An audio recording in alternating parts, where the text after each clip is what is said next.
Presidents rule imposed इन मणिपुर।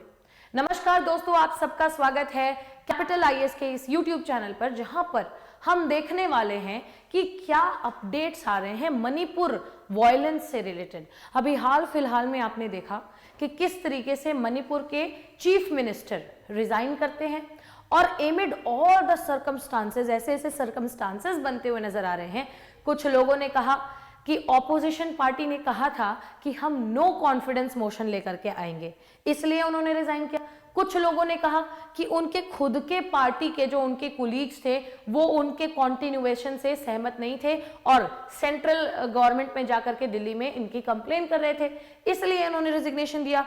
कुछ लोगों ने कहा कि मणिपुर वायलेंस में इनका इन्वॉल्वमेंट सामने आ रहा है, आता हुआ नजर आ रहा है, इसलिए यहां इनके जो चीफ मिनिस्टर हुआ करते थे इन्होंने रिजिग्नेशन दे दिया, एन बीरेन सिंह ने। तो कैसा इन्वॉल्वमेंट भाई, इनकी एक ऑडियो क्लिप वायरल हो जाती है जिसमें ये बात कर रहे हैं कि जो दो समुदायों के बीच में झगड़ा है यहाँ पे मणिपुर में, एक है भाई आपकी मीती कम्युनिटी और एक है कुकीजो कम्युनिटी, कुकीजोमी। तो इन दोनों समुदायों के बीच में जो झगड़ा चल रहा है, जो डिस्प्यूट्स हैं, जिसके बनाम आप सारे एथनिक वायलेंस देख रहे हैं मणिपुर में, इन दोनों में से कुकीजोमी को ये दिखाई दे रहे हैं भाई अपोज करते हुए और कह रहे हैं मीती समुदाय जो है, मतलब ऑडियो में बात कर रहे हैं कि मीती समुदाय को राज्य सरकार के हथियारों का एक्सेस दे देना चाहिए ताकि वायलेंस बढ़े। अब इसके ऊपर एक बहुत सील्ड ये स्क्रूटिनी चल रही है कोर्ट में कि क्या ये आवाज एआई प्रोड्यूस्ड है, आर्टिफिशियल इंटेलिजेंस प्रोड्यूस्ड है, या वाकई में ये इनकी ओरिजिनल ऑडियो है। क्योंकि अगर ओरिजिनल ऑडियो है तब तो this is a serious matter of concern that CM is himself involved in such a case. तो यहाँ पे ये बात जो है, ये सारे के सारे एमिड ऑल दीज डिस्कशंस एक हमारे पास सामने आया है, क्या है भाई कि प्रेसिडेंट रूल लगा दिया गया है। एक न्यूज सामने आया है कि राष्ट्रपति शासन हमने लगा दिया।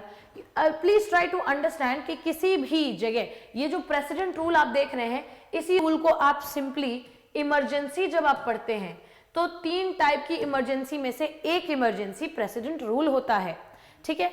इमरजेंसी जो आप देख रहे हैं, and in such a case of emergency, एक शब्द ये जो इमरजेंसी है ये कॉन्स्टिट्यूशन में लिखा नहीं है, आपके संविधान में इमरजेंसी का कोई भी जिक्र नहीं है। But when you talk about articles, जब आप अनुच्छेद की बात करेंगे तो 355 आर्टिकल 355 से लेकर के 357, ठीक है, मैं बात कर रही हूं this part and article 355 and 357।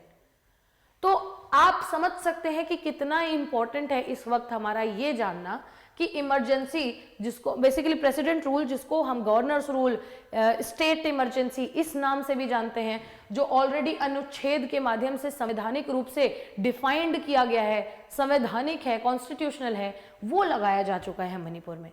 तो क्या कॉन्सिक्वेंसेस बन रहे हैं आप देख सकते हैं कि मणिपुर क्राइसिस में। अच्छा, इस पूरी वीडियो में मैं आपको ये भी बताऊंगी, हाल फिलहाल में आप देखेंगे कि हमारे prime minister Narendra Modi ji US गए हुए हैं और डोनाल्ड ट्रंप ने उनका इतना भव्य स्वागत किया है, लेकिन स्वागत करने के साथ साथ बहुत सारी न्यूज सामने आ रही हैं कि क्या ट्रंप टैरिफ रेसिप्रोकेट करने वाले हैं, यानी कि यूएसए से इंपोर्ट किया हुआ सामान जब हमारे यहाँ बिकता है तो हम उस पर कुछ टैक्स लगाते हैं, कुछ परसेंटेज, तो वो टैक्स बन जाता है, इंपोर्ट पे टैक्स है तो वो टैरिफ बन जाता है।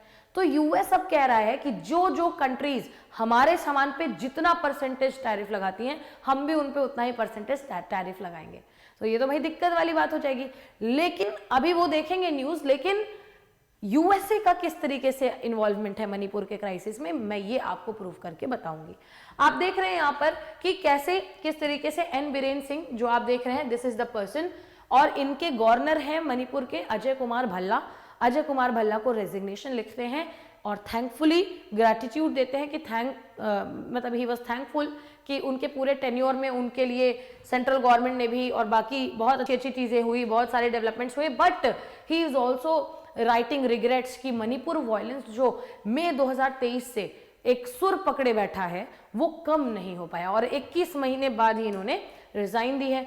तो आप देख रहे हैं कि पूरे मणिपुर में जो क्राइसिस हो रहा है ना, ये नॉर्थ ईस्टर्न राज्यों में अब 11th टाइम होगा, 11वीं बार ऐसा है कि हम नॉर्थ ईस्टर्न राज्यों में प्रेसिडेंट रूल लगा रहे हैं। It's a very important topic. For the 11th time, Article 356 of the Indian Constitution. Article 356 क्या कहता है Indian Constitution का? Provisions in case of failure of constitutional machinery in any state. किसी भी राज्य में कॉन्स्टिट्यूशनल मशीनरी अगर फेल हो जाती है तो वहां पे क्या प्रावधान लगेंगे? प्रेसिडेंट रूल लगेगा। This is the second sort of state emergency जो यहां पे लगेगी।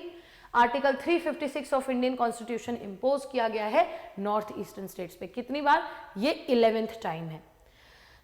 मणिपुर की अगर मैं स्पेसिफिकली बात करूं तो 2001 में लास्ट टाइम मणिपुर में आप देखते हैं 1-2 तक जो है प्रेसिडेंट रूल लगाया गया और आज 23 साल बाद वापस से मणिपुर में सेम सिचुएशन राइज हो चुकी है। ठीक है, आप देख रहे हैं कि 277 डेज का एक 2002 के मार्च तक का एक आप देखते हैं प्रेसिडेंट रूल लगाया था इनके पास।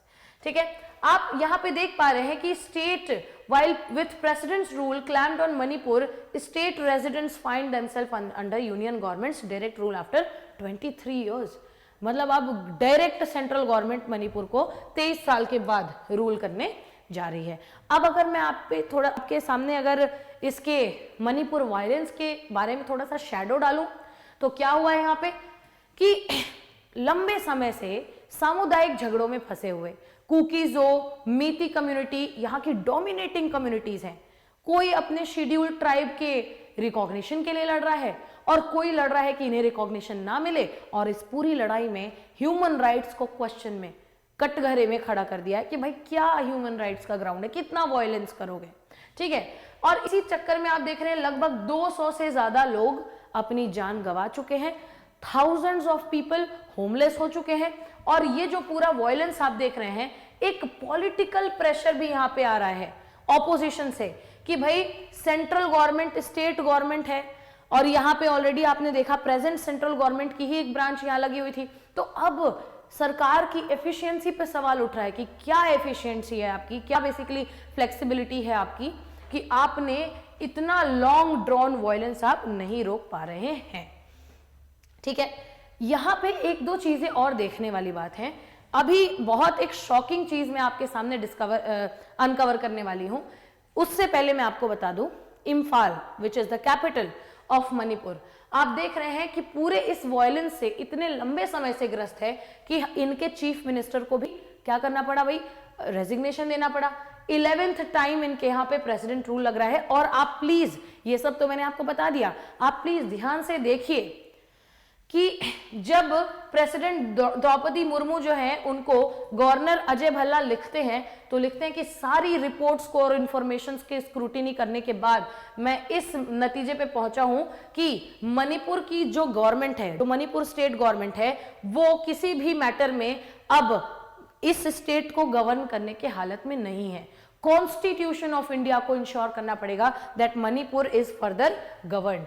लेकिन यहां पे सबसे बड़ा एक टर्न आता है, ओवर टर्न आता है यूएसए।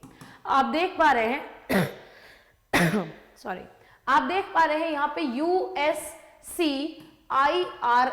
एक यहां पे आपको दिखाई दे रहा है, ये ऑर्गेनाइजेशन है। क्या कहते हैं इसको? United states commission for international religious freedom.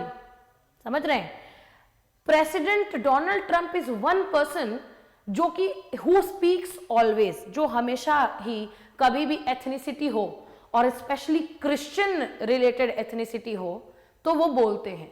और आप देख रहे हैं यूएसए ने एक 2023 में ही एक अपने यहां पे USCIRF में रिपोर्ट डाली कि ट्राइबल क्रिश्चियन जो है मणिपुर में उनके खिलाफ वायलेंस हो रहा है। मतलब आउट ऑफ द बॉक्स। आप समझ रहे हैं कि मणिपुर में मेती कम्युनिटी और कुकीजो के बारे में डिस्कशन करते करते हमारे चीफ मिनिस्टर ने रिजाइन कर दिया वहां मणिपुर के, और प्रेसिडेंट रूल लग गया। And these people are still basically, ये इतने कम्युनल हो रहे हैं इस अपने इस एक ब्रेकिंग न्यूज में, ब्रेकिंग हेडलाइन में, कि ये कह रहे हैं कि मणिपुर में जो है ना, जो क्रिश्चियन पॉपुलेशन है, जो माइनॉरिटी है, उनके खिलाफ बहुत वायलेंस हो रहा है। आप देख पा रहे हैं कि क्या लिखता है USCIRF, लिखता है कि जो मई 2023 से क्लैशेस चल रहे हैं ना, उसमें कितने थाउजेंड्स लोग मारे गए हैं, इंडियन मीडिया ये दिखा ही नहीं रही है। और दूसरी चीज कहते हैं कि ये जो आप देख रहे हैं इस कॉन्फ्लिक्ट में, हिंदू पॉपुलेशन जो मीती कम्युनिटी की है और क्रिश्चियन पॉपुलेशन जो कुकी पॉपुलेशन है, तो इनके बीच में आपको एक सिंबल ऑफ रिलीजन दिखाई देगा। ये झगड़ा समुदाय और सोशल स्टेटस का नहीं है, शेड्यूल्ड ट्राइब के स्टेटस का नहीं है। इंडिया में ये धार्मिक झगड़ा है और आज के डेट में लगभग 250 से 300 चर्चेस गिराए जा चुके हैं। इंडिया शिकार हो गया है रिलीजियस फ्रीडम के बेसिकली बेसिस पे पूरी पॉलिटिक्स करने का। रिलीजियस फ्रीडम नहीं दे रहा है, डिक्लाइन हो गई है इंडिया में रिलीजियस फ्रीडम, ठीक है। और इस तरीके से ये लोग ऐसे कमेंट्स कर रहे हैं कि माइनॉरिटीज जैसे मुस्लिम, क्रिश्चियन, सिख, आदिवासी, इन लोगों को भारत में प्रताड़ित किया जा रहा है, ठीक है। और हाल फिलहाल में सीमा हसन आप देख रहे हैं, इनके यहाँ पे एनालिस्ट हैं, पॉलिसी एनालिस्ट, ये सुपरवाइज करेंगी मणिपुर के जितने भी कॉन्फ्लिक्ट का मैटर है उसको अच्छी तरीके से, कि ह्यूमन राइट्स के ग्राउंड्स पे मणिपुर में क्या खराब हो रहा है। आप देखिए कितनी खूबसूरती से ये लिखा गया है, स्टार्टिंग से लेके अंत तक ये सिर्फ क्रिश्चियन पॉपुलेशन की बात कर रहे हैं और लास्ट में जाकर के ये लिख लेते हैं कि ह्यूमन राइट्स का वायलेशन ना हो, रिलीजियस फ्रीडम का वायलेशन ना हो, ये चीज हमें सुनिश्चित करनी होगी। तो यूएसए जो कि इस पूरे के पूरे इवेंट को फॉलो कर रहा है since a very longer time, that is आपके सामने आप देख रहे हैं ऑलरेडी 2023 से। तो ये इंडीड एक बहुत बड़ा टर्न है पूरे मणिपुर क्राइसिस में। मणिपुर क्राइसिस एक साल पहले अगर बात करें तो केवल वायलेंस के लिए जाना जाता था, अब पॉलिटिकल इरप्शंस के लिए भी जाना जा रहा है। CM has resigned, president rule has been imposed, USA is interfering, और क्या क्या यहाँ पे डेवलपमेंट्स इस पूरे न्यूज में होने वाले हैं, ये स्टिल एक ऑनगोइंग कंसिडरेशन का मामला है। तो ऐसे ही इंटरेस्टिंग और इंफॉर्मेटिव कंटेंट के लिए आपको बने रहना है, सब्सक्राइब करना है कैपिटल IAS का YouTube channel. Thank you so much for watching the video, keep conquering and जय हिंद।